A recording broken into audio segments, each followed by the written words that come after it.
Literasi Lembaga Polri pada Pusdik Intel dengan mengajarkan smart policing.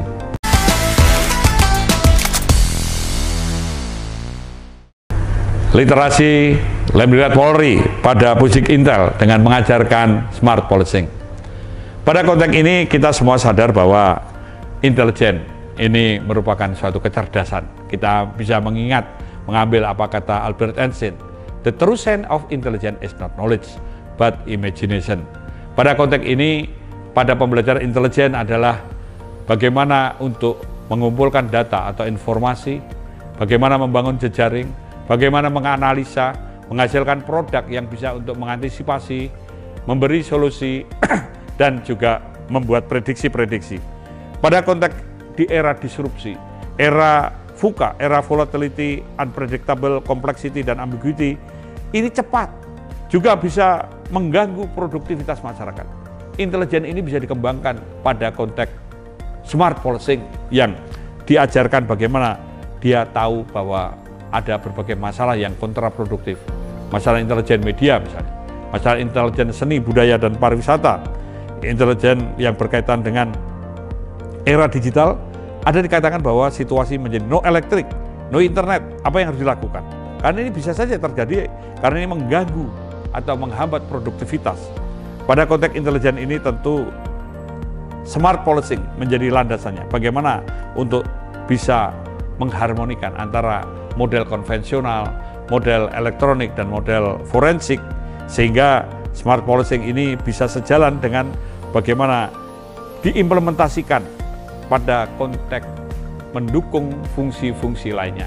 Jadi fungsi intelijen ini bukan untuk dirinya saja, tapi juga mendukung untuk fungsi-fungsi lainnya dan kaitannya dengan pencegahan. Upaya-upaya predictive policing, proactive policing, problem solving policing, dan banyak policing yang bisa didukung oleh program-program intelijen melalui dari sistem analisa, sistem data, sistem prediksi, antisipasi, dan solusinya. Di era post-truth tentu akan banyak hal yang bisa merusak opini publik. Bagaimana intelijen media dikembangkan, bagaimana intelijen politik, intelijen ekonomi, intelijen sosial budaya, dan lain sebagainya. Karena semakin banyak kita melihat bahwa di era digital kita tidak hanya melayani citizen, tapi juga netizen. Dan pada intelijen ini juga akan menghasilkan algoritma. Sehingga pada algoritma yang berupa infografis, info statistik, info virtual ini bisa membuat indeks keamanan, indeks keselamatan, indeks keteraturan sosial, dan lain sebagainya. Dan ini juga akan membangun soft power dan smart power. Setidaknya ada 10 poin ini. Yang pertama, mengharmonikan. Jadi intelijen ini mengharmonikan dengan melihat bagaimana memprediksi, mengantisipasi, dan juga memberi solusi. Dan mampu menyiapkan bagaimana mengatasi berbagai kemungkinan dan membuat model-model yang bisa untuk mendukung pada fungsi laut. Juga mengimplementasikan tingkat lokal, nasional, maupun global, mengatasi berbagai gangguan keteraturan sosial yang by design, mengatasi keteraturan sosial di dunia virtual maupun aktual, memberikan perlindungan pelayanan pada pelayanan publik.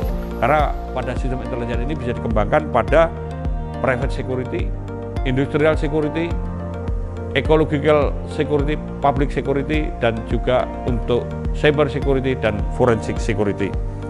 Ini konteks yang dikaitkan adalah bisa menjembatani, bisa untuk mengantisipasi, bahkan juga memberikan solusi pada situasi kontingensi. Dan ini juga diawaki oleh polisi yang profesional, cerdas, bermoral, dan modern. Sekali lagi, smart policing pada Pusdik Intel ini akan menjadi dasar bagaimana tetap memberikan keunggulan pada sistem antisipasi, sistem pencegahan, sistem penanganan, dan juga untuk rehabilitasinya.